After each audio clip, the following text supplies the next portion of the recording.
Scarpins Avenue.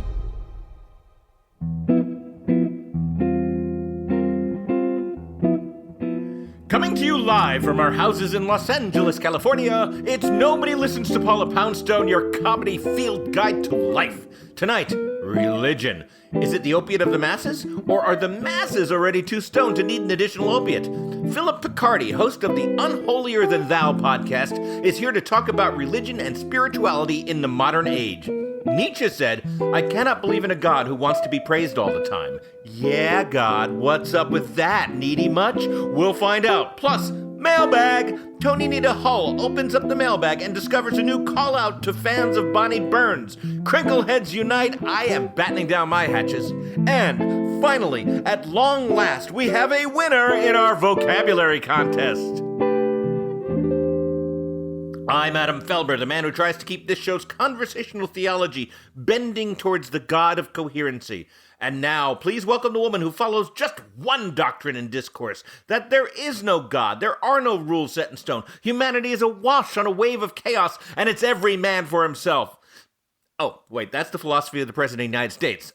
Anyway, welcome the woman who doesn't follow any conversational credo, Paula Poundstone! I missed you. Hey, Paula.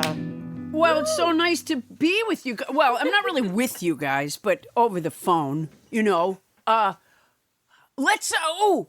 Wait. Before I go any further, hi, Adam, hi, Bunny, hi, Tony, and thanks to tonight's band, Harry Orlove on the guitar. Returning champion Harry Orlove.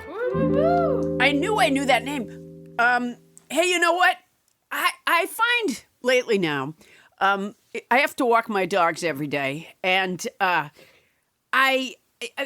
I'm walking, sometimes what's going on in the world right now is so horrible that I've started saying to myself, you know what? I'm gonna consciously reminisce.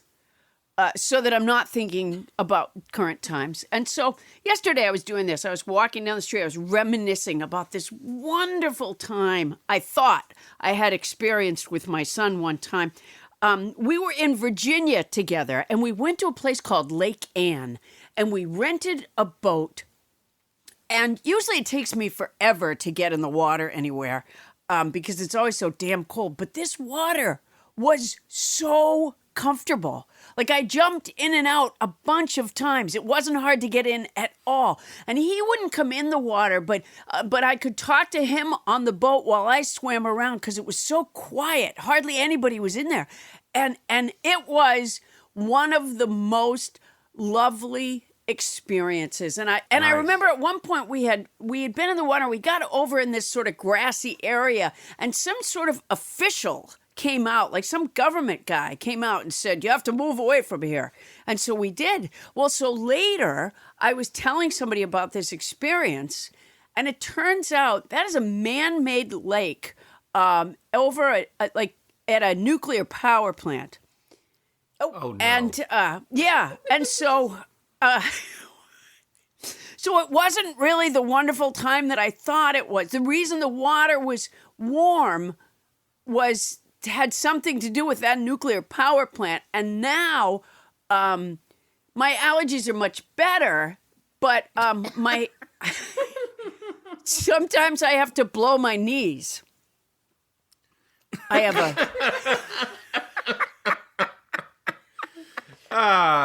Well, you know, it also explains, Paula, why sometimes when we're hanging out late at night after we've watched a movie together, I can sit next to you and read without turning on a light.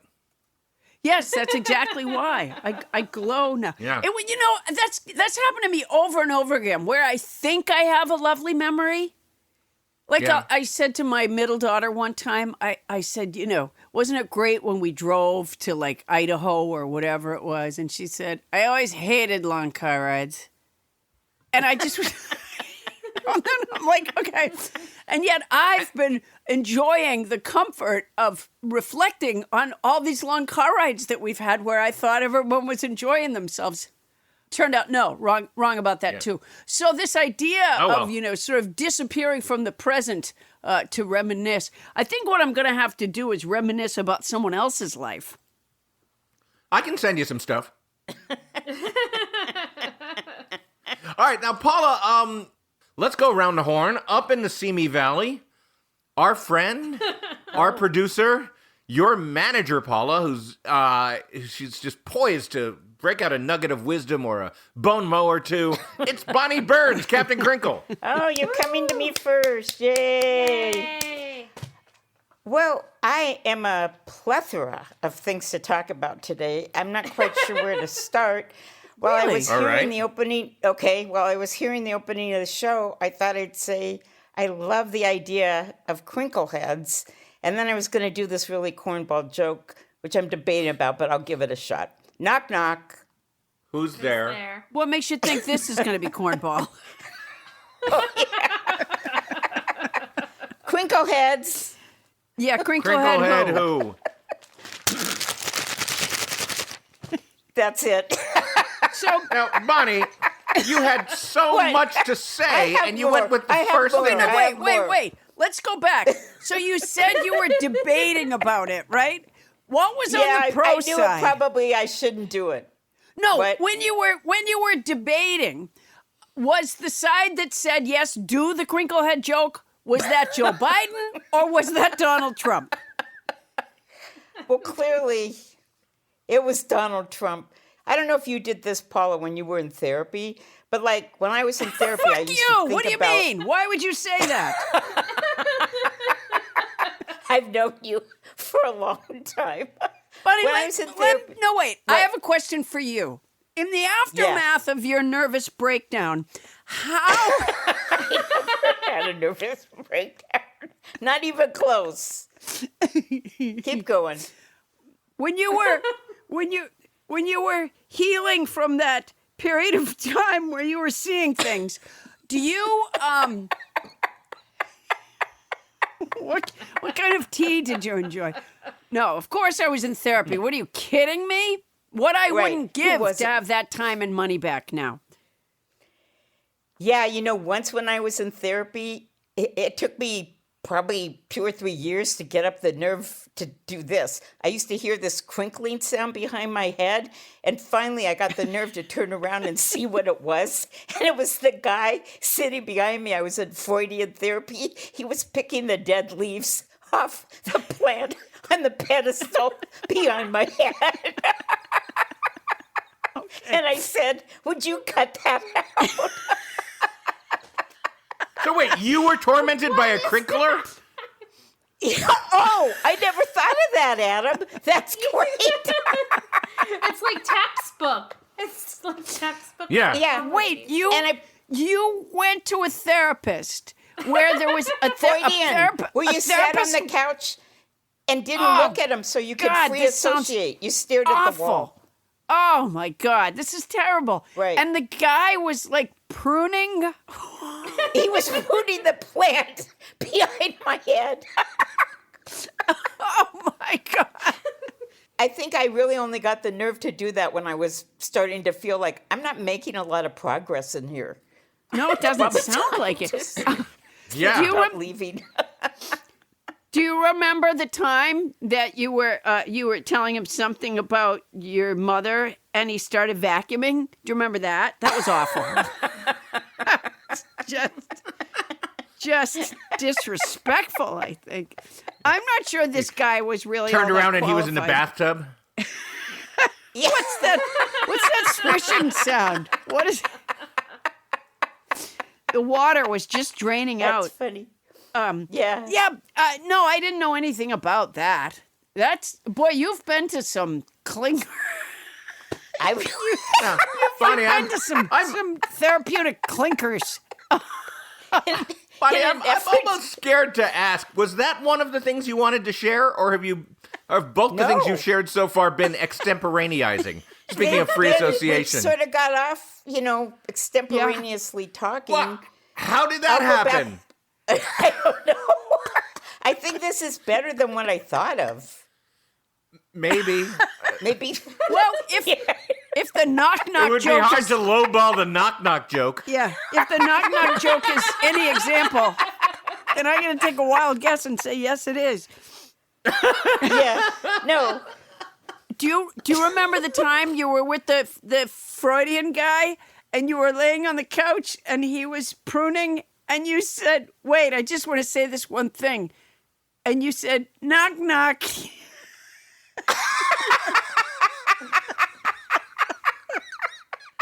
Oh my God.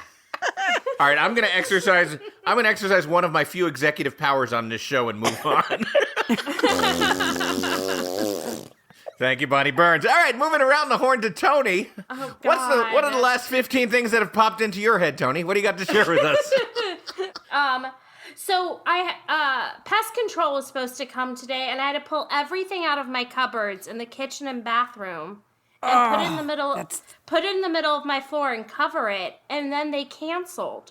So all of my belongings are just in the middle of my floor, and I live in a studio apartment. It's so sad. I had to get a plate from off the floor and my air fryer so I could make lunch. Ugh. Oh. Isn't there a way you can use the air fryer on the bugs? Oh, God, no.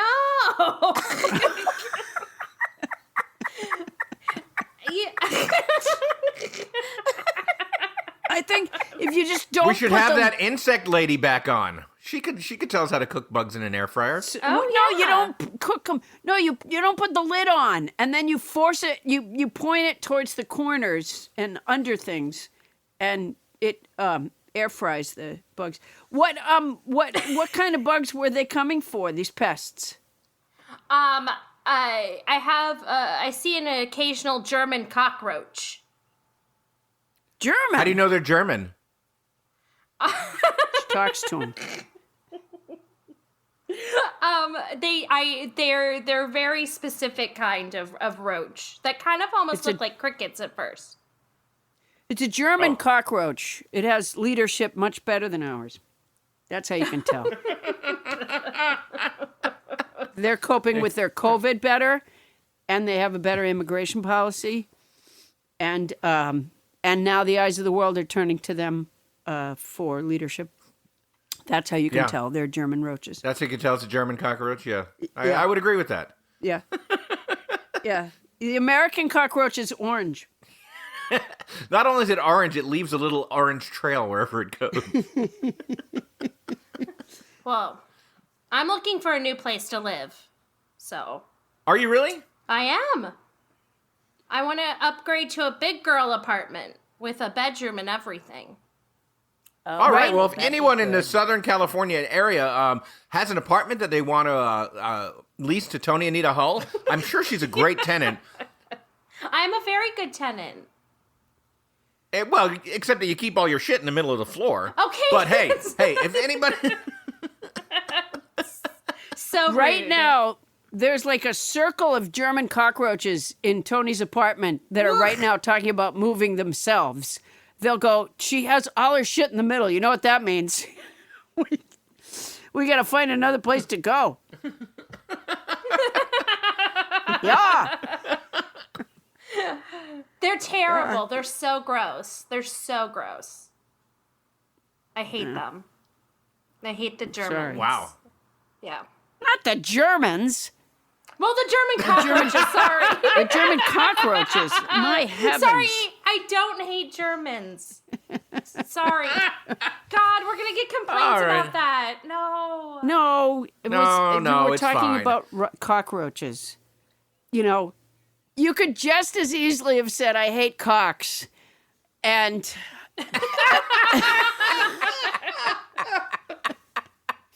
and trust me, we'd have gotten calls about that. All right. Now, Paula, do you have a vocabulary word for us? Adam, along with all the other scares I've had recently, last night I thought my vocabulary had run dry. Luckily, because the podcast was coming up, I found a new word, asseveration. It's Asseveration. asseveration. It's a noun that means solemn or emphatic declaration or statement. Wait a minute. Here we go. Solemn or emphatic declaration or statement. Okay, here. So I'll use it in a sentence, which is this. Okay. I don't understand why the people in a position to remove Trump from power even temporarily, have not made the asseveration to the American people that he is mentally unfit to serve at this time. It's a great word, and I would like to do it the honor of putting it in my vocabulary song. Here it is. Ready? Ready. Uh-oh. There it is. Is it? No. Yeah, that's it. Isn't it? It is. No. It is too. There There it we is. go. This week's word is asseveration. It's a noun that means a solemn or emphatic statement or declaration. If we're too stupid to wear masks, we're all done. Last week's word was purulent. It's an adjective that means consisting of, containing, or discharging pus. I hope that never happens to us. The week before that we had seminal. It's an adjective that means of a work or event or idea strongly influenced later developments. The Democratic Convention had virtual celebrants. Going back before that, we had insouciant. It's an adjective that means carefree, unconcerned, free from care or worry. I'll eat it even if it's furry. And not long ago, we had hyperbolic. It's an adjective that means deliberately exaggerated. This podcast is richly financially compensated. And even before that, we had lugubrious. It's an adjective that means dismal and sad, like when ducks poop on everything you had. Let's never forget gallimaufry, which I pronounced wrong until nobody James Harder corrected me. It's a noun that means confused, jumbler, medley of things. Hodgepodge, who's podge, hodgepodge. Adam doesn't think my song is replicable, but I do.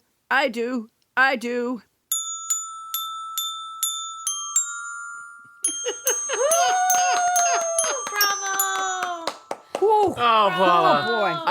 There it is. I do want to point out a couple of little things here.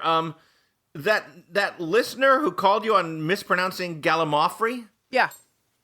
you mispronounced his name. James Hyder? Yeah, What I call him? Harder. Did I call him Harder? Oh, for Christ's sakes. But I gotta say, I love asseveration. Asseveration. A solemn or emphatic. What I like about it is that it seems to have the word assertion in it, but it's more severe, which is also a word in it. I'm into that. Ooh, yeah. It's almost Yeah. the same meaning, isn't it? As assertion? Oh, no, let me solemn. I don't know that an assertion is necessarily solemn.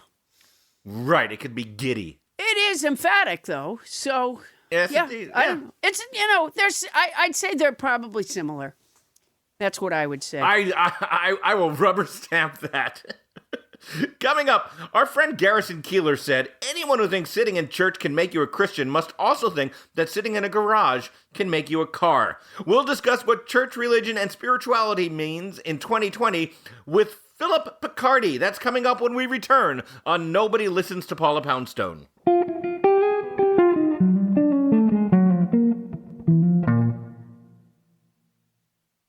This episode is sponsored by Apostrophe, a prescription skincare company that connects you with a dermatologist online who can prescribe your products to meet your specific skincare goals.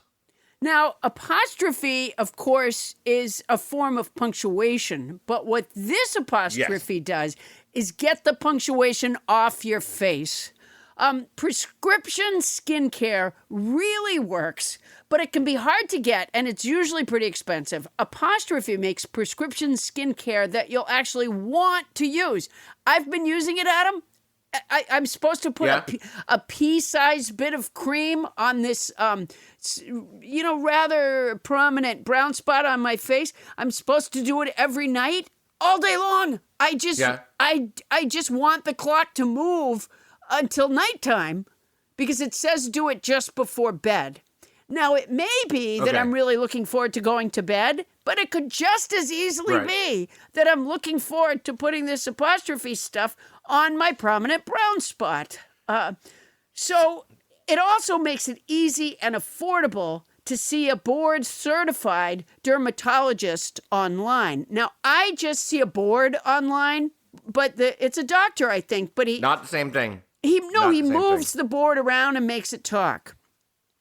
Is that That's board not certified? the- you are putting in the wrong. No, you're putting in the wrong URL. What you need to do is fill out Apostrophe's online questionnaire about your skin concerns and medical history. Then snap a few makeup-free selfies, which is a problem for me because, as you know, I'm always did up. And then your dermatologist. When are you going to be without makeup? That's absurd. You know what? We're just going to have to find a time. Yeah. Maybe when I'm exfoliating. And then your dermatologist will get back to you within 24 hours with a customized treatment plan tailored just for you, Paula. Yeah. I took a picture of the prominent brown spot on my face, and Which sounds alarming, to be honest with you. yes, the doctor just wrote back in all caps, "Ah!" So that's part of the reason I so look forward to going to bed and putting that cream on before I go to bed. See, I sent in a picture of this thing I have on my neck. And the doctor sent back an online form for a last will and testament. Okay. You're gonna want to use a cream. Which I'm then. taking as a bad sign. Yeah, that's not a good sign at all. So you're gonna want to get that cream as quickly as you. Yeah. You know, they asked you when you fill out the form, they want to know what your skincare goals are, and I'm just gonna be perfectly frank. I really never thought about it before. If I'm able to eliminate this prominent brown spot, which has sort of grown in particularly during the stay-at-home order, it seems to have enlarged. Like the more I'm at home, the larger it gets. It may be just that I should go outside for a few minutes, but or wash your face. Oh! I never even thought of that. That's Have a cat like that. Oh my Okay, gosh! now, all kidding aside, I do have a skincare goal. I have very dry skin in like what they call the T-zone. So I am looking forward to this stuff really working for me. It's nice to know that it's a real dermatologist and not just somebody who's trying to sell you creams out there. Get your first visit with a board-certified dermatologist at apostrophe.com for only $5 when you use our code Paula. This code is only available to our listeners. To get started, just go to apostrophe.com, click begin visit, then use the code Paula at sign up, and you'll get your dermatology visit for only $5. Everybody else, listen, everybody's not Paula. $5 is not $5 off. It's $5 for your dermatological visit. Yeah, that's... Okay, Paula, now you can listen again. Did you say something? No, just go ahead. Did you say something while I wasn't listening? That's apostrophe, apostrophe.com, apostrophe.com, and use that code Paula, Paula, to get your dermatology visit for only $5. And we thank Apostrophe for sponsoring the podcast.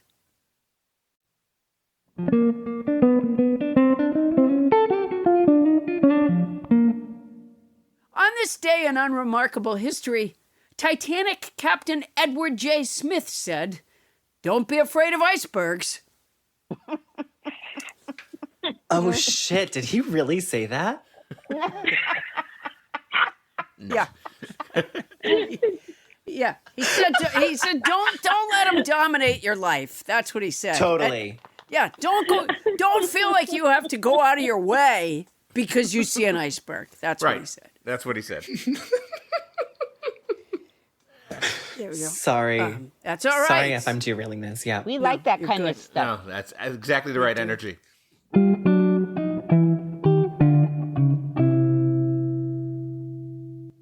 And we're back. Thank you, house band Harry Orlove. Now, Paula, I know one thing that you and I have talked about in the last year is that events are kind of leaving us scratching our heads about what people who profess to really be representing religion are doing to our world. Yeah, I noticed that when I was watching White House Press Secretary Kayleigh McEnany saying something that was clearly a lie, and then I realized I'd never looked that closely at her before, but she's wearing a cross around her neck.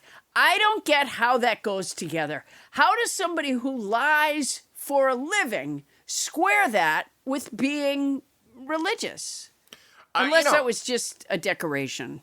It could have been just a decoration, or it could have been the letter T. She might be married. I don't know who her partner is, but it might be somebody named Timothy. Yeah, it might have just been a poorly formed plus sign. Right, because she's extra plus good at lying. Fortunately, we have someone here on our phone who has been exploring religion and spirituality in the modern age through lenses both saintly and secular. He's an award-winning journalist and editor, formerly of Teen Vogue and Out Magazine, and host of the new Crooked Media podcast, Unholier Than Thou. Please give it up for Phillip Picardi. Welcome aboard, Phillip. Thank you, guys. What an honor to be here. I don't understand. I'm just being fucking polite, you guys. Jesus. Oh, okay. Just No, roll that with was it. nice. Come on. That was So nice. really Yeah, you're welcome. When you say Christ. it's an honor to be here, I just can't help wondering, where else have you been? Yeah. How low have you sunk? You don't want to read my Grindr messages, but yeah, that's... Well, I don't really want to read anybody's Grindr messages. we are honored to have you with us, and that's not just Thank being you. polite. Thank you. I don't believe you. Yeah. Oh no, I'm fairly honest. She is. Okay, all right. That's true. Yeah. I don't always say when I'm upset about something right away. That's right. That's sometimes I do. All right, so let's start with the basics, Phillip. What is religion? How do you define it? I define religion a lot like I define American politics, mainly in that it is a mechanism that exists to control people and potentially to lie people that is rooted in hypocrisy. Wow. Oh, Yeah. Were you expecting something different? no. No. okay. We love that answer. Yeah. I think people expect, when I say that I host a podcast that's about religion, they expect me to be a religious person. Right. I am not a religious person. I do consider myself to be a victim of religion. And by that, I mean, I was a homosexual who attended Catholic schooling for the majority of his life. Oh. So my whole lens on religion is really one that's informed by like daddy issues, trauma, wanting to belong, thinking I was going to hell, and then like having a sexual awakening and realizing that the whole thing was kind of a farce. So while I respect anyone's, religious identity, and in fact, sometimes I actually am very moved by people's stories of how religion informs their day-to-day lives, including their day-to-day activism. Overwhelmingly, I think that everyone, regardless of whether you are religious or atheist, everyone needs to have a really clear idea of the role religion plays in society, particularly in politics, and how it is still to this very day, maybe even especially in this present day, being used as a mechanism to marginalize people and to deceive people. We need to be aware of this. I know you said, how can you be a liar and be religious? But it's like, honey, have you met the Pope? Like, come on. This is hand in hand with religion. This is what religion does. So if we know the enemy, if we know the dark underbelly of religion, hopefully that will lead us on a spiritual journey that awakens us and brings us closer to what God actually is, not what man made God to be. Does that make sense? Yeah. I do think, I'm not a drinker anymore, but and of course now I think bars are really a terrible idea because of the virus. But when we've rounded a corner someday and we don't have the virus, I love the idea that there would be a little speakeasy, maybe in Milwaukee, maybe in Madison, called Honey, Have You Met the Pope? Isn't that a great name? That was for worth it. Like I love a that. little pub, and maybe I should make it the title of my book. I don't know. It's a great phrase, and I'm always going to give you credit for. When I was raising my children, I would say to them that religion was a way of people organizing themselves to live together. Mm-hmm. And that I thought that's where it came from. Why, Phillip, do you think that so many religions have similar tenets? Well, I think most importantly, religion probably was founded upon the same beliefs that a lot of modern societies were founded, which is like, if we can't convince you to follow the law of the land, maybe we can scare the shit out of you enough to follow very similar laws to make you behave like an ethical person. So that is not to say that, like, you know, religion is always bad, right? Like, thou shalt not kill is like a pretty good thing to live by. I agree with that one. Yeah, that one I most days agree with, Although especially, you know. I've always had a hard time with the idea that there's clergy in the military and shall not kill, right? It doesn't go with the military. Sure. I mean, yeah, thou shalt not kill also didn't go with like the Christian crusades or the genocide of indigenous people that like the Catholic Pope effectively blessed, you know, because they thought they were doing God's work by forcibly converting people into Catholicism. So yeah, it's incredibly, to your point, Paul, it's incredibly rooted in hypocrisy. Now, which brings me to my next question for you, Philip, which is, you mentioned... back up. Do you think then that maybe thou shalt not kill was a typo?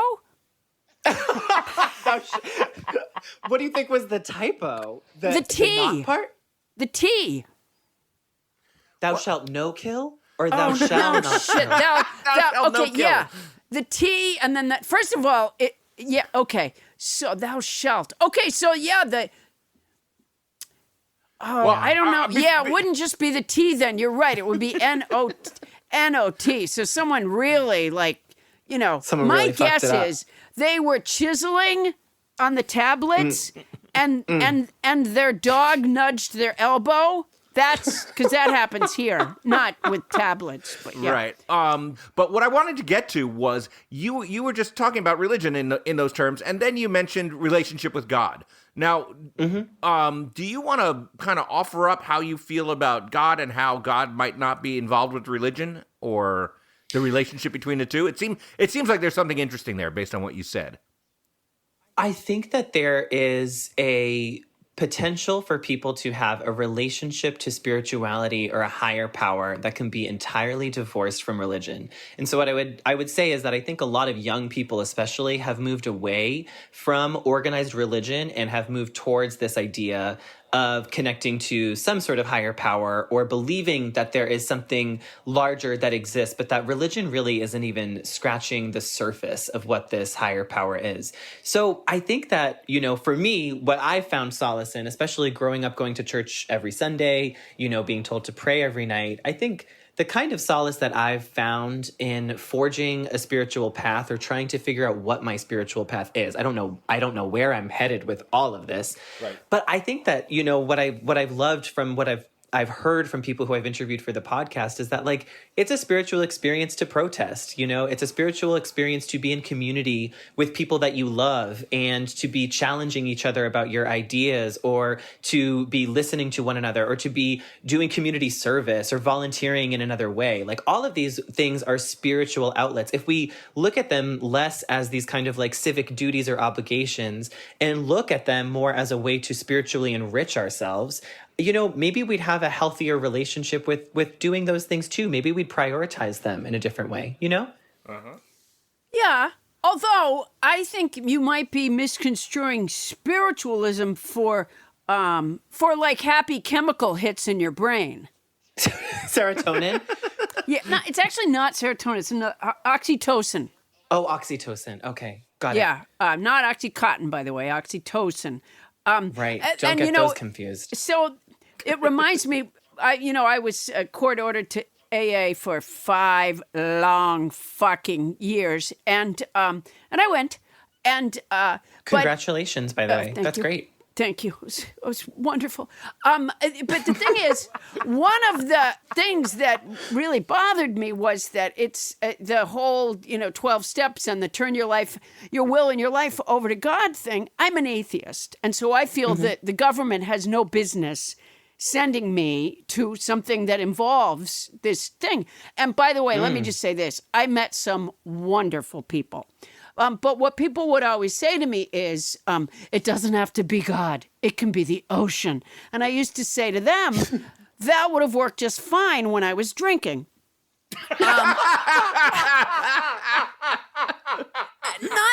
Not that believing that the ocean is giving you some sort of message or direction is any more or less sensible than believing that it's coming from, a white-robed guy with long locks in the sky somewhere. But the other thing I found was that people would just sort of pick something. They'd go like, or they'd go like, well, my God, she. And okay, maybe I don't think that makes it any more palatable, really. You know what I mean? How they just sort of make shit up as they go along. Why go to the trouble when somebody already wrote an outlandish story? Why would you write one of your own? That's a really interesting way of looking at it. I definitely understand what you're saying. What I think I've always found too, especially like working in journalism, right? And working in journalism at a time when I was working for an outlet that was catering to millions of young women, specifically teenage girls, at a time when Donald Trump, a man who had admitted to being a rapist, and who was admittedly xenophobic and racist, and then was winning the highest office in the land, right? Which is that like some people need to be able to see themselves in stories in order to get the point of the story. And some stories are more powerful when there's a different person for once telling the story, right? So I think the whole point of all these different religions is it doesn't matter if one's better or worse than the other, and we can obviously have many conversations about that. What matters is like, what's getting you to the point where you want to make some changes in your life, or you need a moral compass and you need a guide, and then which is your guide, right? Like what I don't love about Christianity are all the rules that they kind of place around this stuff, where you need to get like baptized and communion, and like you need to like get confirmed, and you need to do all of these things according to the rules of the church. If religion was a little bit more approachable, and if these faith stories were boiled down to what they are, which to your point, Paula, is really just telling stories in order to be better people and better neighbors to one another, I think, we'd be more successful. So whatever story resonates with you, I say go for it. Who cares? So it's the ocean. For me, it's the Dick Van Dyke Show. Yeah. Listen, great. For me, it's Christina Aguilera. Understandable. Okay. Wait, I have something to confess. I don't know who she is. Wait, what? Who is Paula, she? What does she do? You need to hang out with what more does she do that homosexual men. That makes her be your spiritual guide? I mean, I'm mostly kidding. Wait, are you serious? You don't know who Christina Aguilera is? No, I don't know who she is. Okay, she's an iconic singer. Yeah. Like literally almost Whitney Houston levels of vocals. Well, tell me what she sang. What songs did she sing? I'm a genie in a bottle. You gotta rub me the right way. Was her debut, Genie in a Bottle. She also sang Come On Over, What a Girl Wants, I Turn to You, Reflection from the Mulan movie. Did you see the Mulan movie? No. I'm really striking out here, huh? Okay, wait. She was on The Voice. Go back to What a Girl Wants. How does that go? How does that go? I can't believe we've come here. What a girl needs, whatever makes me happy, sets you free, and I'm thanking you. Do you know what I'm singing? I feel like an idiot. She was my roommate for a while. Well, you should feel bad. Yes. We lived in New York together. Oh, my gosh. I remember her. What a Girl Wants, sure. Yeah. That's the one that did it for you. So what makes her... All right, so you were kidding. This is a homophobic conversation. Is it? Yeah, if you don't know Christina Aguilera, you hate gay people. I don't make the rules. Oh, I see. That's homophobic. I thought it was because I was about to say to you, if you get married, you can't have a cake. Yeah, that's actually approved by the Supreme Court. That's fine. I never understood why gays just didn't choose another food for their wedding. I just, you can't, you know what? You can't have a cake because you're gay. So you can't have a cake. That's the same-sex marriage. That you don't get a cake. You get a cake if you're a heterosexual marriage, then you can have a cake. But otherwise you cannot. God won't let you have a cake. I've just never understood what made cake so important. They're so important. Yeah, it's all about the religious freedom thing. People think religious freedom means they can discriminate against people. That's not really how religious freedom works. But anyways, it is. But it is how religion works, sadly. Sure is. Voltaire wrote, "I have never made but one prayer to God, a very short one. O Lord, make my enemies ridiculous." and God granted it. Love. Stay tuned to find out more about other useful things prayer can do for us.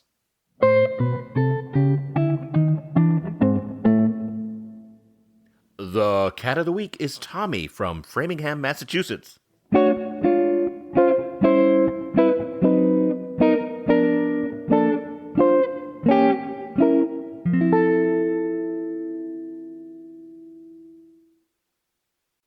This episode is brought to you by Magic Spoon. Now, Paula, I don't know about you, but in the Felber household, Saturday mornings meant cartoons downstairs, but we would stop in the kitchen on our way downstairs to the big TV set, and we would get these unbelievably wonderful and horrifying sugared cereals from the big cereal makers, and I would eat bowl after bowl of that with my sister and brother while watching the cartoons.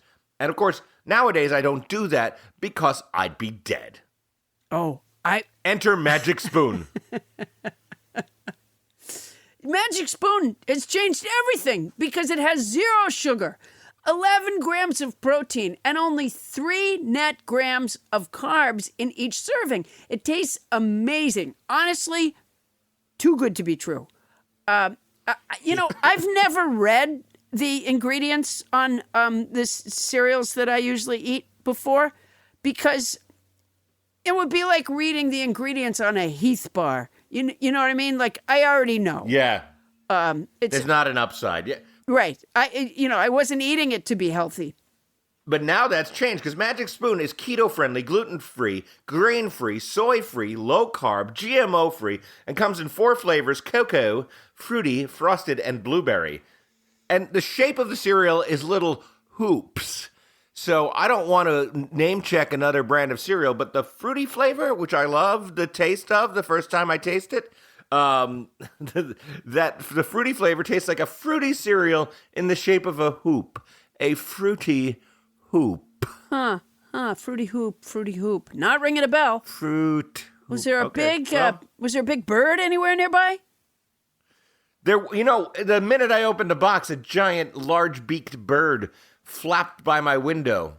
Oh, yeah. All right, so if you want to have that large bird in your box, okay, it won't be in the box. Go to magicspoon.com/Paula to grab a variety pack and try it today. And be sure to use our promo code Paula at checkout to get free shipping. And Magic Spoon is so confident in their product.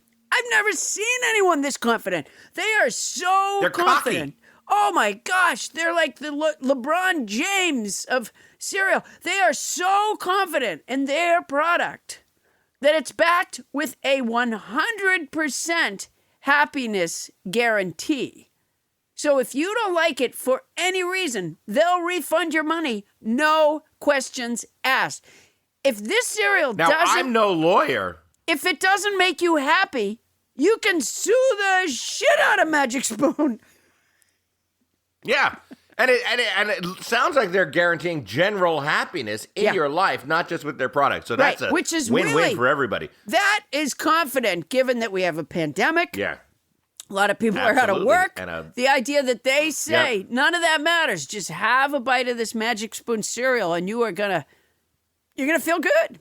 So that is a confident claim. That is a very confident claim. That's magicspoon.com/Paula and use the code Paula for free shipping. We thank Magic Spoon for sponsoring our podcast and making us happy. By the way, I had the cocoa. It was delicious.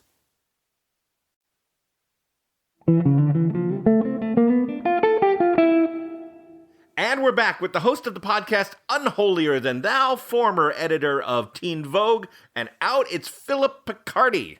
Hello again.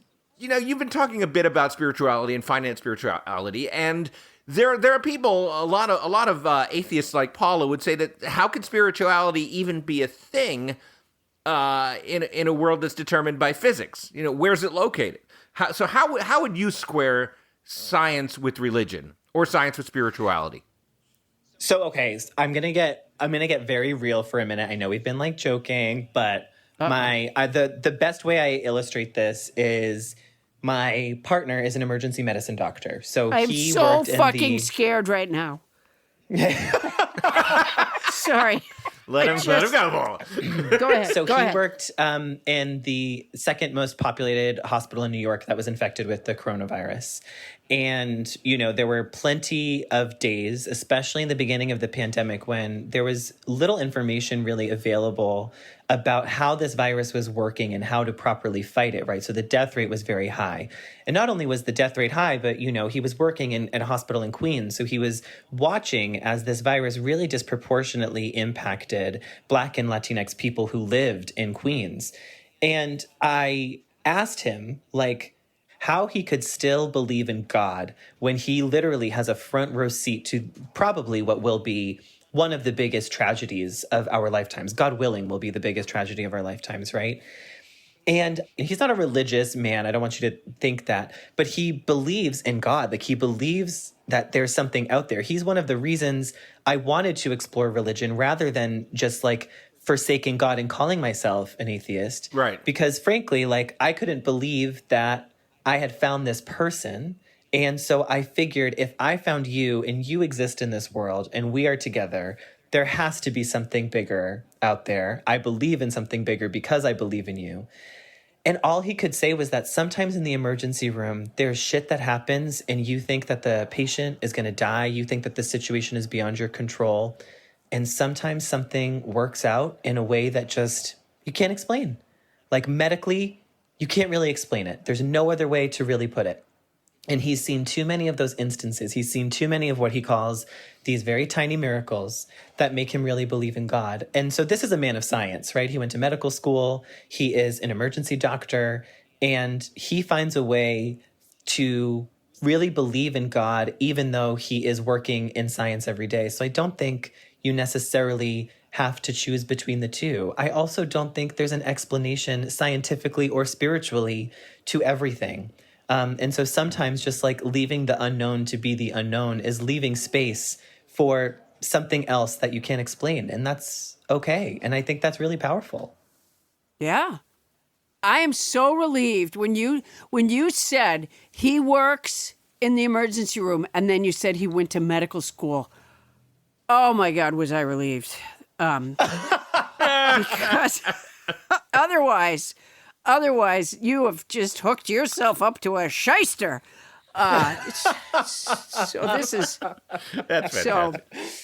So are you ever wrapping a package, say Christmas time, for example, which I celebrate in a Santa Claus way, not in a Jesus way. But are you ever wrapping a package and the wrapping paper, as you put it around, the image on the paper on one side lines right up with the image of the paper on the other side? You know what? That has literally never happened to me. And I wish I could relate to that because that would be lovely. It's never happened to me either. When it happens, I say to myself, I didn't do that. That happened. And I don't know how it happened. Christmas, maybe there was an elf there who helped you. You never know. I believe in elves. I just think it's something beyond. I agree with you that there are things that we don't know and it's okay just not to know them. I definitely agree with that. I think to assume that there's a God involved. The problem with that philosophy that there's a God involved that is the keeper of all that's right and wrong and has a plan is then how do you explain the things that weren't so happy? I don't think that God does have a plan for everything. Are you crying right now? Are you crying, Phillip? No. I didn't mean to make you cry. I am absolutely not crying. If I'm crying, it's because you don't know who Christina Aguilera is. No, I reject the idea that there is an all-powerful being in the sky who's playing all of us like we're a bunch of chess pieces. I don't think God works like that. And a lot of modern religious thinkers truly don't think like that either. I think that, God makes a lot of space for, human error, for humans to do things that we want to do. And I think that a lot of times if we are not connected to our spirituality, we do things that would technically be against God. But a lot of religious thinkers think that God is ultimately expressed as how we treat each other, or that God is in each of us. And so if we betray one another or if we mistreat one another, we are going against God. Not we're going against some guy in the sky, but going against God means being a bad person in the world, right? So when you think about it in terms like that, it's a lot more approachable. I always say to people, I say, I don't believe in God, but I believe in you. And I really believe in you, Phillip. I believe in you too. Well, I'll believe in you after you listen to Christina Aguilera's discography. What a girl wants. Is it like this? Is it what a girl wants? Is it like that? Yes. Yes, you got it. Okay, then I know. Okay, I believe in you. You're redeemed. Wow. That's all it took. That's all it took. No. Wow. For what it's worth, I think Christina Aguilera is fantastic. Wow. Yes. He's really dunking on you, Paula. I can name at least 2 songs that she's done. Did she do the one Hit Me Baby One More Time? Oh my God. Was that her? It was Britney Spears. Are you playing with me? I think you're playing with me. Are you crying again? I didn't mean to make you cry. I'm crying again. It's like being on the playground all over again, Paul. I'm just getting trauma flashbacks. Oh, man. So sorry. The other night I was doing one of those Cameo things, and the people that want you to make these little videos, they write what they want you to say, and these people they were doing a, let's see, they normally would be having a fundraiser for their organization in a place with people there, but they couldn't, and it was the Oak Park, something LBG, and they used all the letters, so it was OP.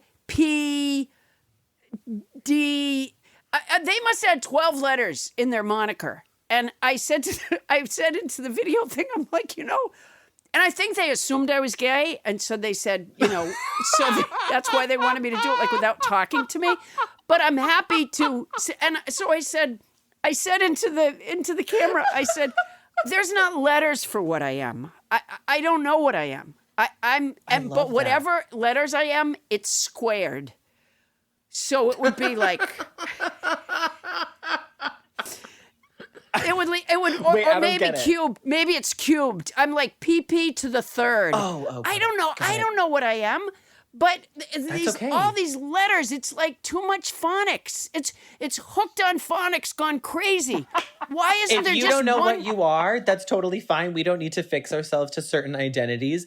But I do think that, like, having a basic understanding of the LGBTQ community, I think straight people and cisgender people could do a lot more to just, like, educate themselves on the basics of pronouns and some of the terms. I think it's kind of the least you can do, because we just have to, like, constantly navigate living in this world with all the microaggressions that straight and cis people throw at us, and obviously there's, like, more severe things that are happening. So it's like, just like do a little light reading, just like a casual, just keep an article up on the web on your laptop or your phone or something. I agree with that, because it's not that hard. It's literally the least we can do, because there's nothing else that we have to do. Because I don't have to think about that shit at all if I don't want to.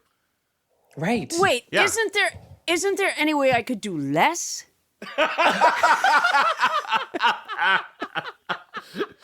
Let's move now that we're here, let's bring that back around to religion. Because right now in our politics, there's sort of a, in the cloak of religion, assault going on to LGBTQ rights and stuff. So with the Amy, Amy Conan Barrett? Is that Coney? Is she Coney or Coney? It's Amy Conan O'Brien. No. It's Amy Conan the... Doyle. No, Conan the Barbarian. What is she? So her being there would do what? Okay. If Amy Coney Barrett gets appointed to the Supreme Court, we're going to deal with a major conservative majority. Oh, sorry. Let me just wait for this police siren to pass. Okay, I'm going to take that again. What if it doesn't? So if Amy Coney Barrett is confirmed as the Phillip, Supreme Court, I'm going to give you my cell phone number, and you call me if you need to. You stay in contact with me. Okay, go ahead. So if Amy Coney Barrett is confirmed to the Supreme Court, we are dealing with a conservative majority on the court, which will forever shape, any sort of rights for marginalized people in the country for decades to come. She will be the youngest justice. She's only 48 years old. And so that means that she'll be sitting in this seat for her lifetime appointment, and she is one of the farthest right people we will have, if not the farthest right people we will have. And when Amy Coney Barrett joins the bench, she's already made clear through her career where she stands on LGBTQ rights, and she doesn't believe in them, right? And she also doesn't believe in reproductive justice. And also she can be a helpful ally to the conservative justices in rolling back voting rights. So it's a really scary time. And it goes to show you why it is so important for all of us to be voting. Because if we vote for the right people, we vote for the right senators and for the right president, we can prevent these things from happening to stop our rights from being constantly under attack in this country. Well said. I honestly think the last day that I remember being happy was the day that the announcement of the Supremes when they supported gay marriage. And I happened to be working in San Francisco, and to hear the sounds, it must have been right near Gay Pride Day. It happened during Pride Month. Yeah, because I remember they had their march that day, and I remember watching from my hotel window. And, it was one of those kind of things that it went on all day in some ways. I mean, there was the parade, but then there was where people broke off into little groups when they were going home, and the people were still shouting at one another, down the street. It sort of dissipated into everyone's, apartment and homes and lives. And to this day, when someone says to me, like when I did meet and greets after my shows, and a couple would come up to me, a same-sex couple, and they would say, well, this is my wife, or this is my husband, or what, I literally would get a dopamine hit. I think even though it was years ago, I still have that feeling like, oh, yeah, that's such a great thing. Still just makes me happy when I hear about it. So that was really touching. Thank you for sharing that. No, it's really true. You know what? Here's the thing, Phillip. I love people, and I love the but not idea. In that way. Not like the idea that two people find one another is crazy lucky and crazy great, and love is love, and so it really is. Yeah, wow. It is, and so I honestly think well said, Paula. That was the last day that I remember really feeling optimistic and happy. And how many years ago was that? That was 2015. Yeah.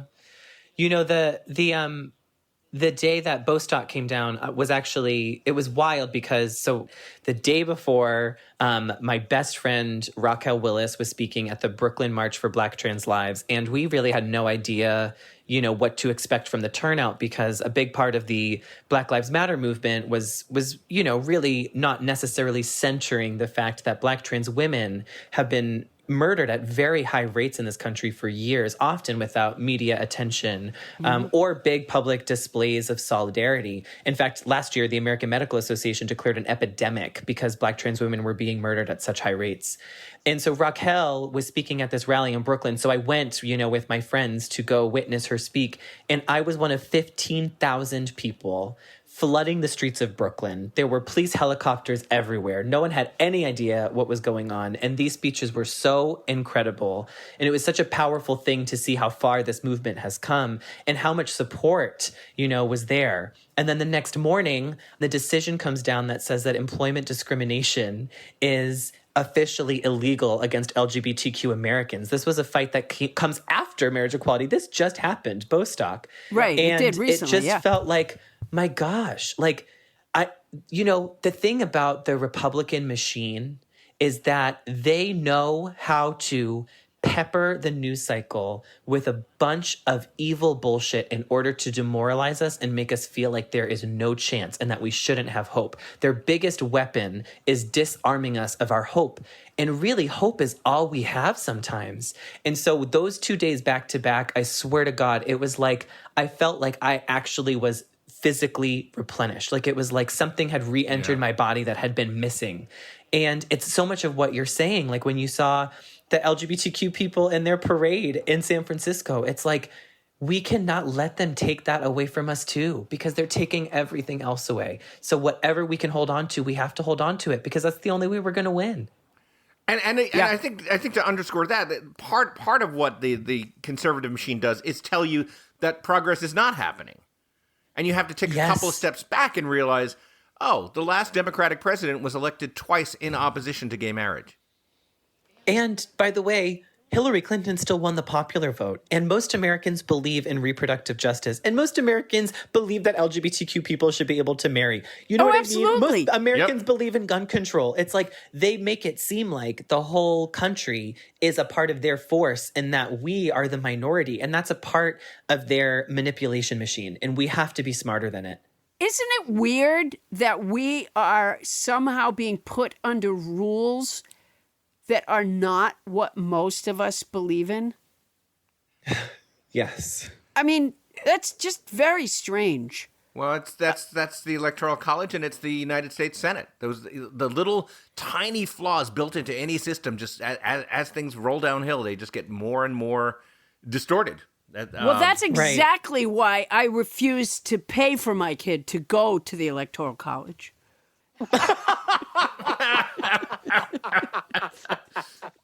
Thanks to Phillip Picardi, we've learned about how religion and spirituality impact our lives today. And given all that, Paula, we're going to take that information and now run it through the old Poundstonator. What you got? Harry, if I can get a little background music, I'll tell you what the Poundstonator spit out. Religion is both fascinating and confusing. One could talk about it forever. And I hope Phillip Picardi does on his podcast, Unholier Than Thou. He's really fun to talk to and really fun to listen to.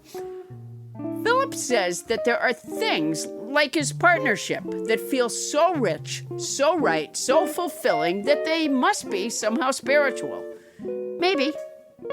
A man elbowed me in the mouth in a pickup basketball game once in which I was the only woman. The ball wasn't even anywhere near us. And then he said, if you're gonna play with the big boys, that's what you're gonna get. Seconds later, someone passed me the ball right at the top of the key where I stood, still trying to decide what to say back to the man, and I scored. The swishing sound of the ball going through the net was damned close to spiritual. Perhaps the most spiritual thing about it was that I never said anything back to the man. I'm glad Phillip said it's okay not to know about these things, because I don't know, although he's not the boss of me. It would be fun to think that things that feel so good, like a long rally in ping pong with a crowd of friends cheering, not for a winner, but just for the rally itself. A temperature-perfect evening. That moment when a joke comes together in your head. Serving. Almost everything an otter does. Voices muffled by snow. Reading aloud to your kids. It would be fun to think that all those things have some spiritual origin. Unfortunately, they'd feel ordinary if most of life didn't involve some sort of bad smell. Dust. Crushing loneliness. Financial uncertainty, countless instances of deep humiliation, and holes in your socks and trash bags at the very least. One thing I know for sure is that there's nothing more important than caring for one another. And by the way, LGBTQ stands for lesbian, gay, bisexual, transgender, and queer. And I've added JF. Just fine. Phillip better have me on his podcast.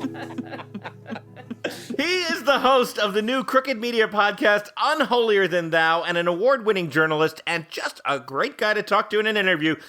Phillip Picardi, thanks so much for coming on to our show. Thanks for having me. It was an honor. Oh, Phillip, you were fantastic. Don't start with that. Thank you. You were terrific. Coming up, we have a winner in our vocabulary contest. Who are they? And how did they do it? Plus, mailbag. That's all I need to say. That's coming up right after this.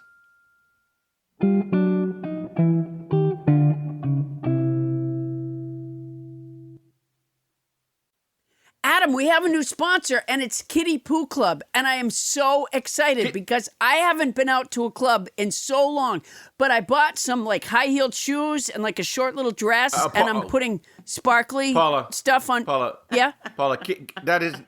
I happen to know that's not that's not the kind of club that Kitty Poo Club is. Kitty Poo Club is if you have a cat and your cat uses litter boxes and you don't love cleaning and sifting, and I think you fall into all those categories, don't you? Yeah. But Adam, I already put like sparkly stuff in my hair and I've kind of sprayed it so it doesn't move.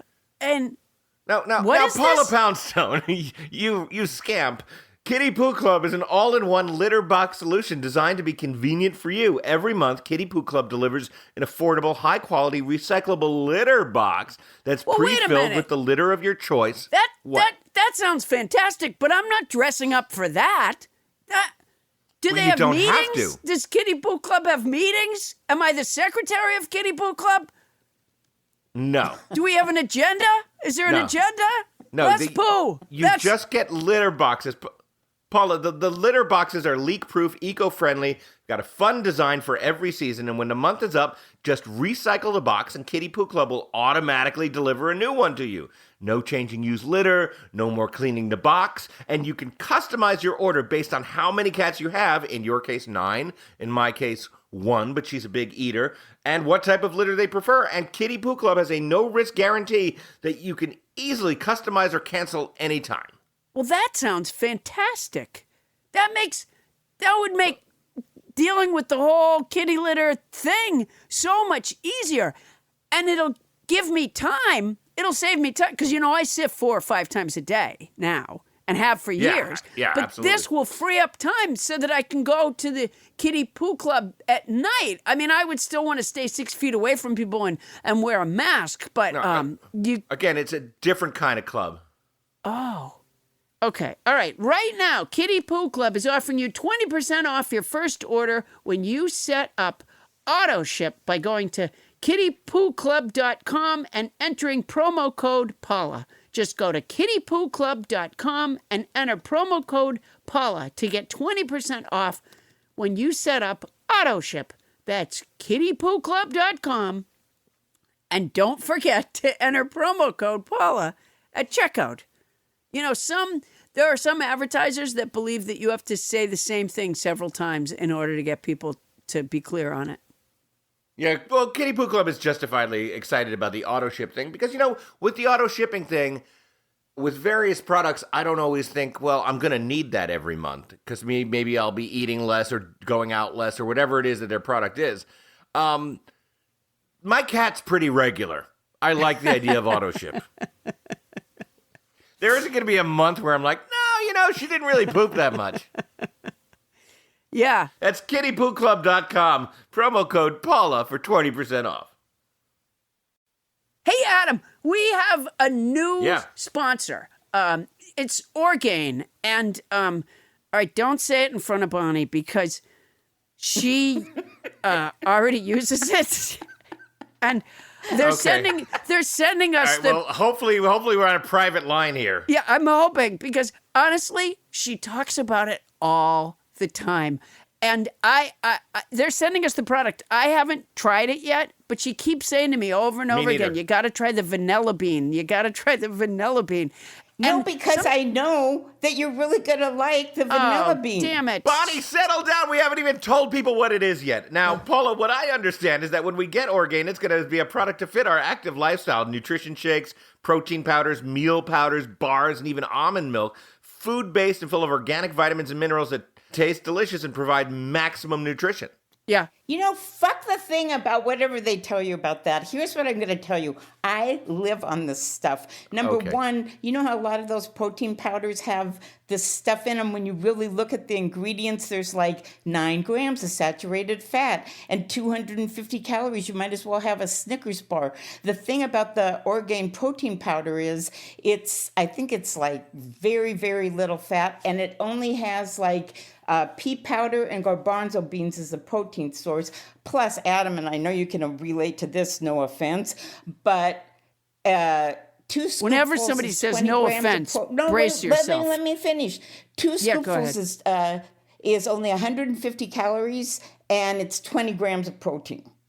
Okay? It tastes so good. I hate to admit this. I've actually just eaten the protein powder. Wait a minute, Bonnie. I wouldn't have taken offense if you didn't say don't take offense when you started talking about the calorie count. Before that you cared a little bit about your weight.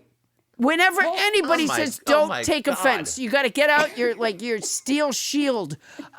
Here's the thing, Adam. Yeah, don't take offense, Adam, but this stuff is really good for fat asses. Okay, Jesus Christ, so Bonnie, you could have just said there's not a lot of calories without dragging me into it. No, okay, well, I care about that. It's so good you can eat that powder without even mixing it with anything. I'm embarrassed to admit that. I don't advise eating the powder without mixing it with anything. Now we're just moving into a very weird territory. Adam, here's the thing though. The minute she heard that we were having Orgain as a sponsor, Bonnie and I talk several times a day for business, but she started calling me just separately to talk about Orgain. I'm not making this up. I'm telling you. Sometimes she would call me and you could tell she had like stuff in her mouth. And I'd be like, Bonnie, why are you talking like I'm eating the Orgain, right? It's a protein powder. You can just eat it without mixing it. I'm like, okay, you know what? You're grossing me out. Stop it. Yeah. Honestly, she'll call me up in the middle of the night and go, they use chickpeas. And I don't even know what she's talking about at that time. What do you mean they use chickpeas? And they promise to never use unnecessary fillers like artificial ingredients, preservatives, or GMOs. They're about good, clean nutrition. Plus, they ship right to your door, and if you can get to it before Bonnie steals it, good luck. Yeah. You can also set up recurring deliveries to get your favorite products delivered for free. Bonnie has become a porch pirate as a result of Orgain. She just really into this Orgain product. Yeah, she's called me in the middle of the night, and I've said, it's kind of late. What do you need? And she'll go, I'm not sure. I think I'm about to run out of my chickpea powder. And, I talk her down as best I can. And I say, do you drink a lot of coffee also? And she says, you can mix this protein powder right in with the coffee. Or you can just eat it out of the package. Doesn't matter.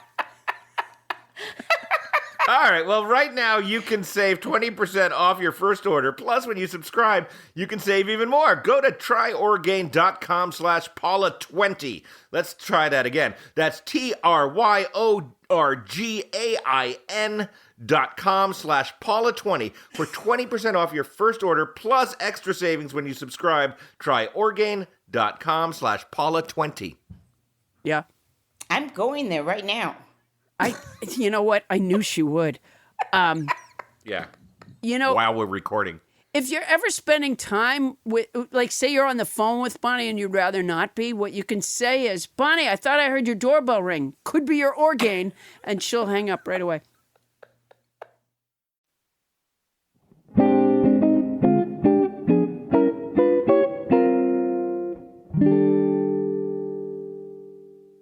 Fun fact. 4 out of the 10 largest statues in the world and at least 60 of the top 130 are of Buddhas. Scientists say this is mostly due to carbs.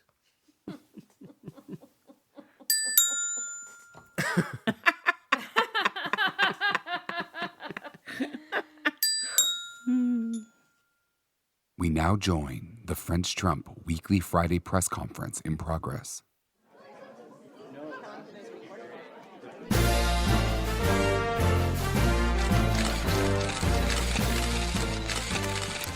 Mr. President, over here. Quick question for you. Mr. President. Yes, you, right there. You. Yes, you. Mr. President. Yes. Thank you, sir. Emmett Manning, New York Newsday. Sir. Emmett, Yes. take that mask off. Oh, God. Again, sir?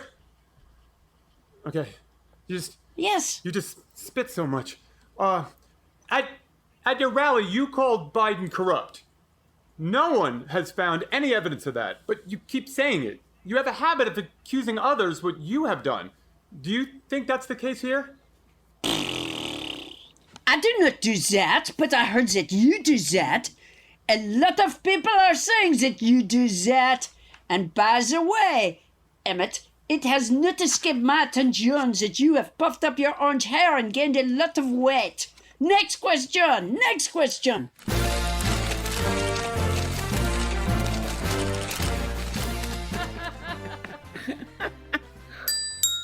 All right, now, Paula, there is exciting news afoot this evening.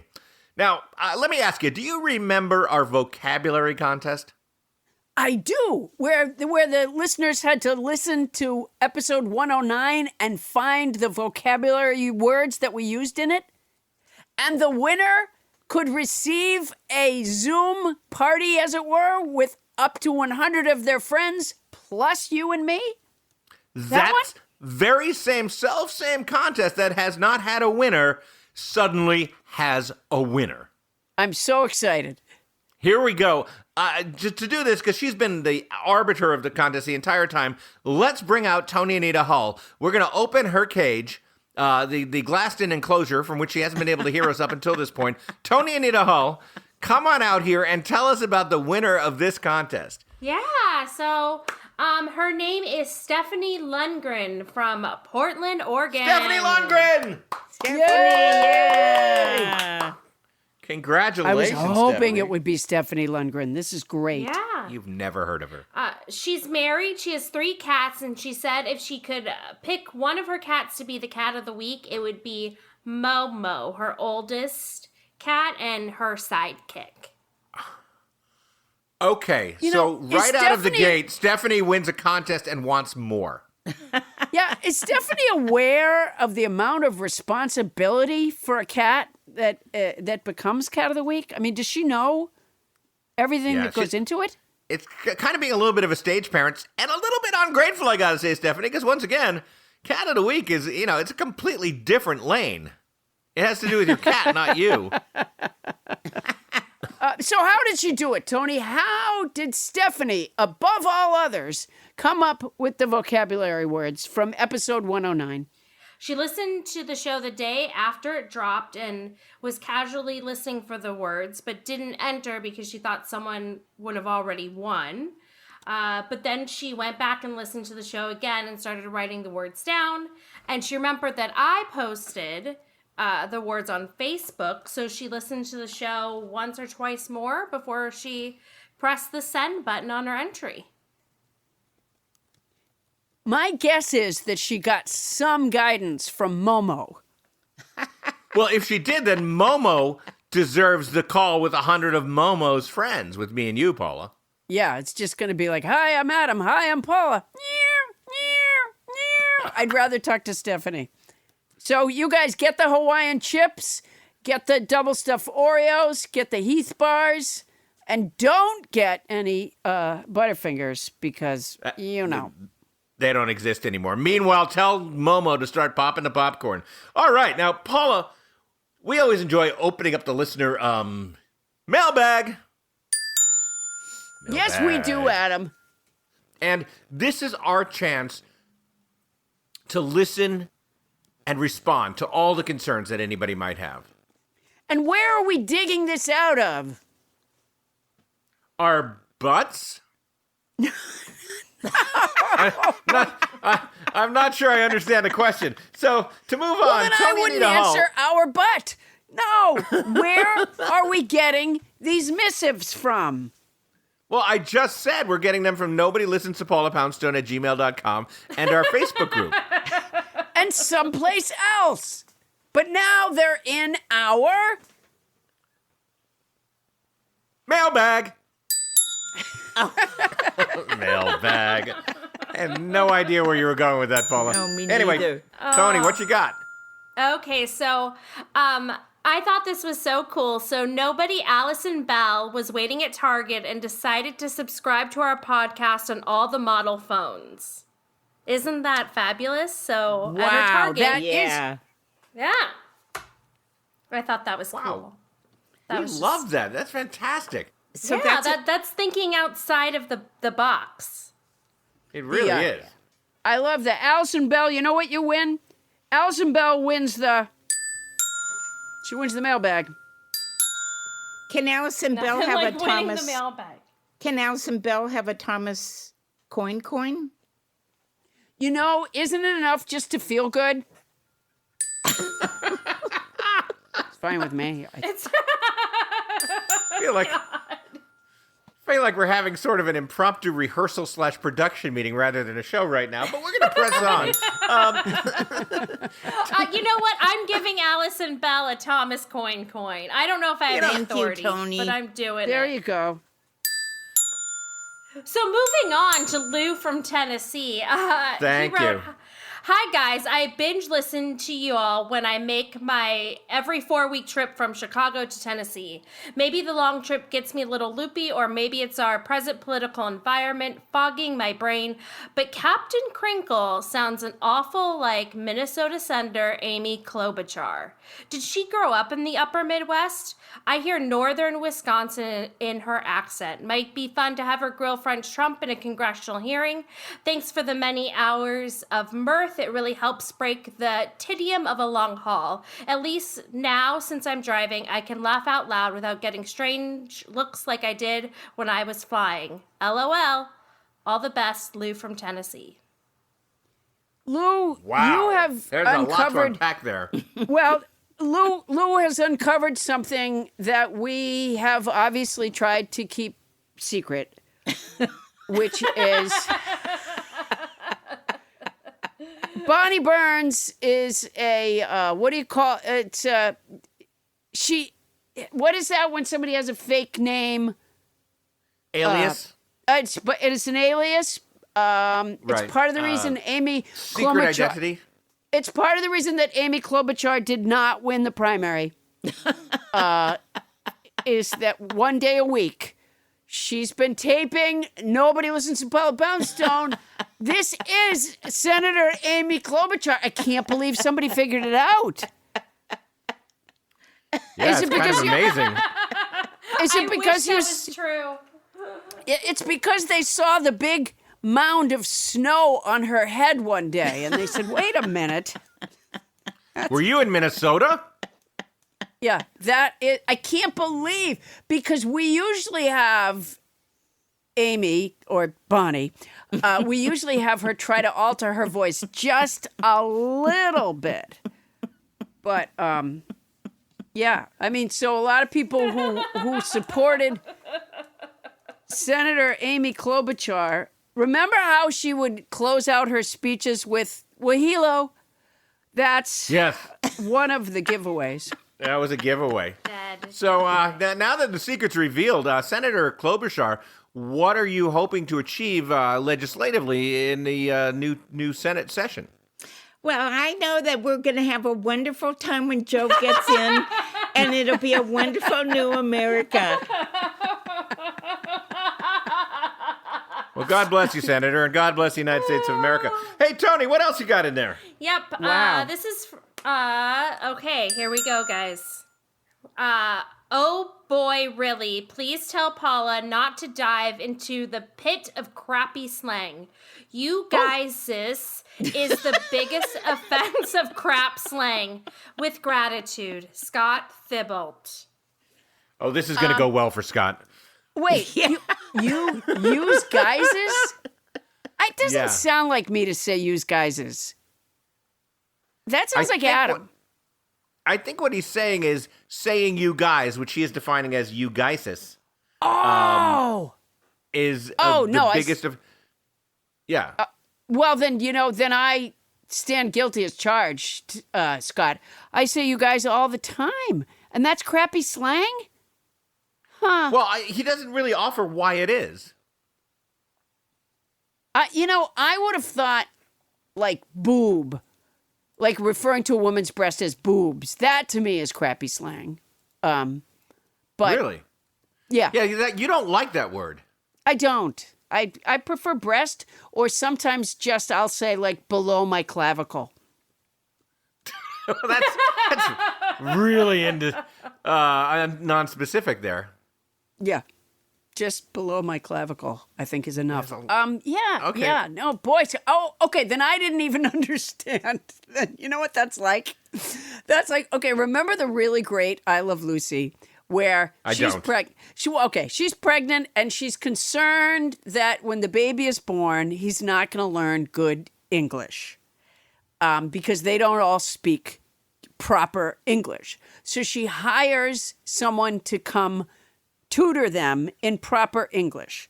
And he's tutoring Lucy and Ricky and Fred and Ethel. And so when Fred and Ethel come into the apartment and the guy's there to tutor them, the guy begins by saying, there's 2 words that I never want you to say. One is swell and the other one is lousy. And Fred said, well, why don't you tell us the lousy one first to get it out of the way?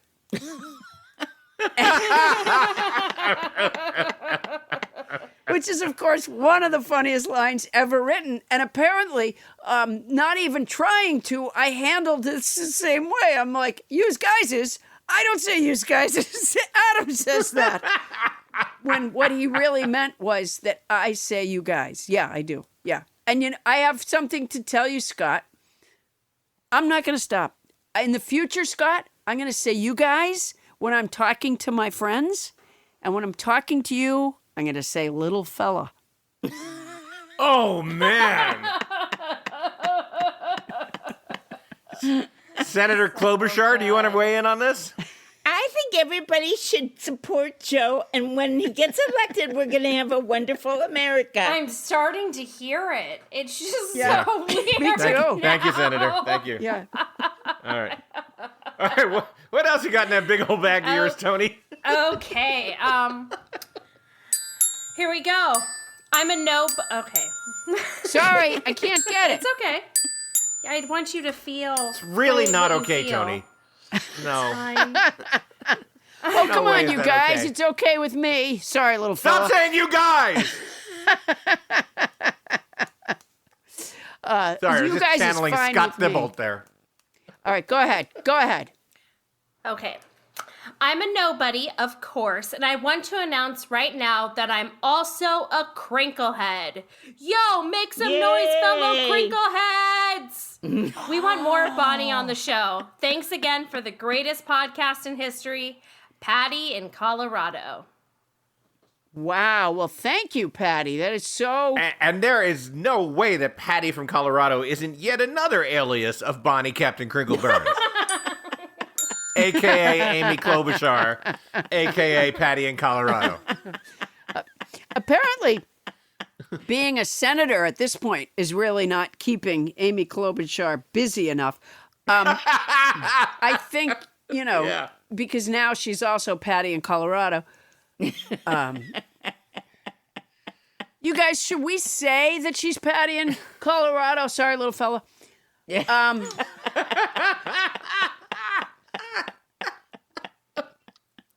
Yeah, I guess we should.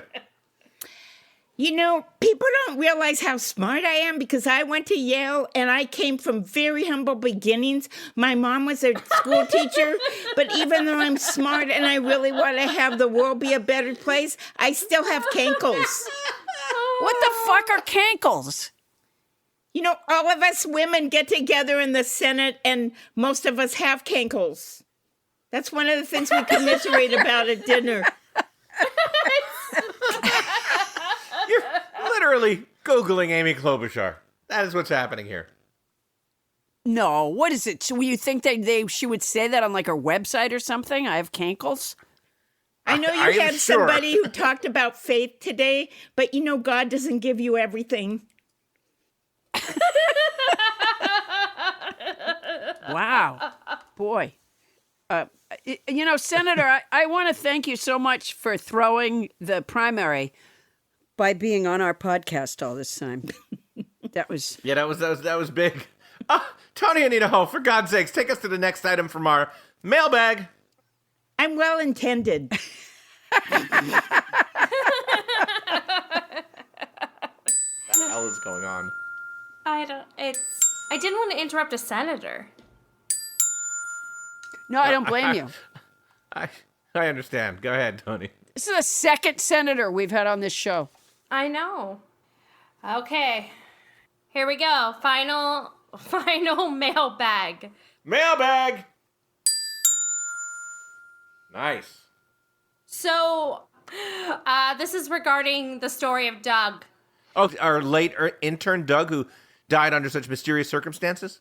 Yes. Yeah. That Doug. Okay. Sydney Campbell wrote Mike Boom Boom Bonifit. As Mike Boom Boom Bonifit might have murdered Doug? That's all they wrote. Well, okay. Mike does really want to be with Adam, and maybe he felt jealous, so that's a possibility. Yeah. Absolutely plausible. Yeah. Brian McCafferty wrote, since we've never heard from Wendell, who I gather was Doug's best friend, I suppose we'll never know. Now that's interesting. That's a very interesting theory because Paula, your assistant Wendell, Yes. one would imagine that as your assistant, he had to interface with Doug a lot. Oh, yeah. Yeah, they were thick as thieves. Right. Yeah. But yeah. They were Adam Phillip, they were thick as thieves. Wendell and Doug often went fishing together. It was a thing to see. Adam, answer the phone. Really? Okay. Yeah. All right. Just as we're talking about our menagerie. Hello? Hey, Adam, it's me, Mike Boom Boom Bonifit. Am I the 100th caller? No, you're the 95th caller in our contest, Mike. Good to hear from you. Son of a bitch. Hey, listen, you guys. Sorry, little fella. I didn't kill Doug. I just want to say that right now. I don't know. Are you sure, Mike? I don't know. Cindy Campbell, fuck you. I didn't kill Doug. I just want to say that. Because I don't want anything to stand in the way of you and me, Adam, hanging out after the game. You know what I mean? I do know what you mean, but, if suspicion falls on you or Wendell, I mean, it's just the kind of thing you're going to have to deal with. We might have to postpone our hangout after the game if you're, under house arrest or something. You know, I thought it was really funny, Adam. It was when Paula Poundstone said boob. Wasn't that great? She said boob. When she said, right, you know what she was referring to. Fuck yeah, I know what you're referring to. Her tits. Okay, yeah. Well, somebody's, yeah. Mike, were you just calling to try to clear your name? Yeah. All right. I don't really have enough money for a lawyer right now, so I'm being my own defense. All right. Yeah. Well, Your yes. Honor, I didn't kill Doug. Case closed. Right, well, that's outstanding legal defense, Mike. Well, do Hold on, thank you for calling. Wait, hold on, Adam. I'm gonna approach the bench. Here I come, bench. Okay. Are you? I gotta go. I don't have time for this shit. Okay, thanks for calling, Mike. Good talking to you, Adam. I'll talk to you this weekend, man. Oh, probably not. Thanks, Mike. Amy Klobuchar, were you a prosecutor at one time? I was, Paula, but the thing with that just leaves me speechless. I don't know what to say about it. I think we should really think about the positive things in life. And, I'm going to close with this. Those fuckers in the White House that wouldn't wear their masks, they deserve everything they get. Wow, that's powerful. What? That's powerful coming from you. Yeah. So Senator Klobuchar, to this date, has not referred to the people in the White House as fuckers, but I guess all that changed here at the end of Mailbag. Well, it wouldn't have bothered Scott. I think it's Tybalt. I think. I think it is. It wouldn't have bothered Scott if the senator refers to the people in the White House as fuckers. But if she had said, you guys, those people in the White House are fuckers, he would go through the roof. Wow. I've said you guys for as long as I can remember. I'm not capable of not saying you guys. What is that noise I'm hearing, Bonnie? What? I heard a noise. What was it? I almost unplugged my phone.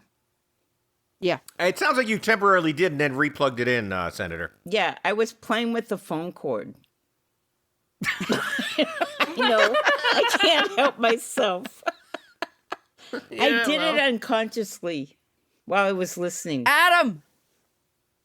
If you remember, during the presidential debate, she was doing that all the time, too. Yes, Paula? Oh, yeah, the whole presidential debate. Her mouth would be moving and no sound was coming out, and then she would plug her mic back in. Yep. And she would say, And I then got Bernie bored. Sanders would say, would you stop that? I can't hear myself think. Stop crinkling. Bernie Sanders said, I paid the damn bill. All right, Adam. Yes. I actually have a date to plug. A date like out there in the world? I'm going to be somewhere other than Santa Monica. Tell me. Yeah. Tomorrow, I'm driving over near Fairfax and Pico. No. On November 13th and 14th, I'm going to be in Alexandria, Virginia at the Birchmere Music Hall, one of my favorite places.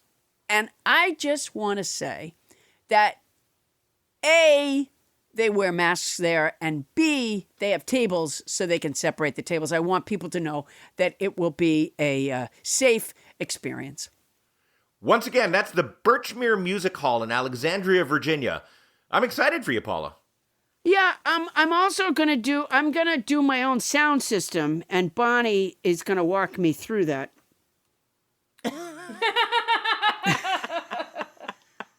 Now it doesn't sound like such a good idea anymore. What are you talking about? Yeah, Bonnie's gonna show me how to plug in the mic and unplug the mic and plug it back in again. Real. So I would tell the senator to stay home. I really would, for her own safety. I'm happy to help And you. your audiences. Thank you. You're welcome. All right, Paula, you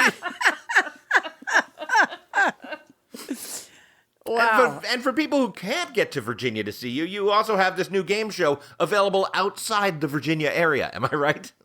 I do have a new game show. It's on, what is it on? It's on my my website, paulapoundstone.com, and it's on YouTube, and it's called Nobody Asked You, starring Paula Poundstone. It's a goofy little game show that's, just there to lift everybody's spirits. That's the whole point.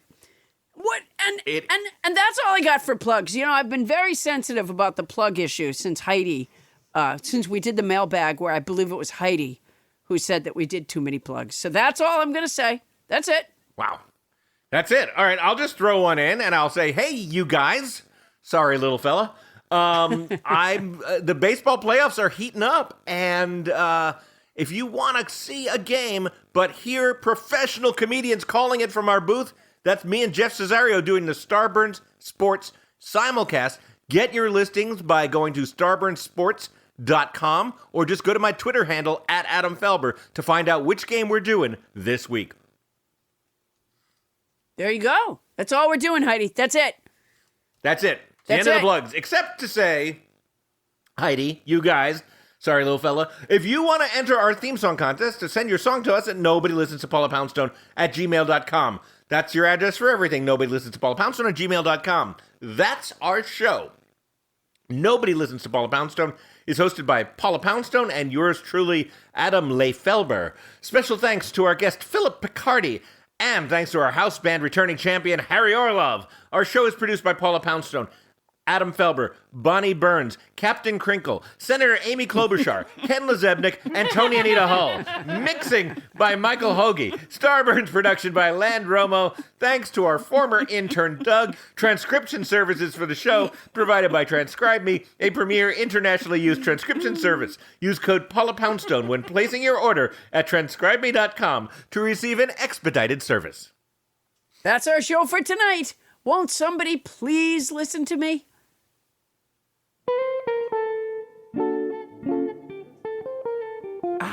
I cannot believe that guy figured out that was, or was it a woman? I can't remember anymore. That they figured out that we've had Amy Klobuchar on the show, Senator Amy Klobuchar, all this time. I thought Klobuchar, yeah. I just thought from the silliness, the ridiculously of what we do, that no one would ever guess that a senator, an important senator at that, was a part of it. Boy. Well, I think we gave it away because the Bonnie Burns character was just eventually too outlandish to be believed. Well, that's true. That's true. Because honestly, what would I really have been with her for 26 years? That's ridiculous. Yeah. That's someone who lost a silicone earbud tip in their ear for a month. It's farcical and unrealistic. Yeah, that's just that just doesn't make any sense at all. So I guess but I feel bad. Like I wonder if she's going to stay with us or if she'll feel the need to return to the Senate full time. We'll find out. Yeah. I think that maybe when we insisted that she come tape the show with us, even though they were having hearings at the Senate, maybe she felt torn. Yeah, I think that probably she did, but she came anyway. Yeah. Didn't she miss that one debate because she was with us when we interviewed the penis piercing guy? Yes. Yeah. Maybe she thought the debate was important, but not as important as the penis piercing guy. Yeah, maybe that wasn't the best use of a senator's time. Now I feel bad about it. But, well, look, it was her choice. Yeah, that's right. Sort of.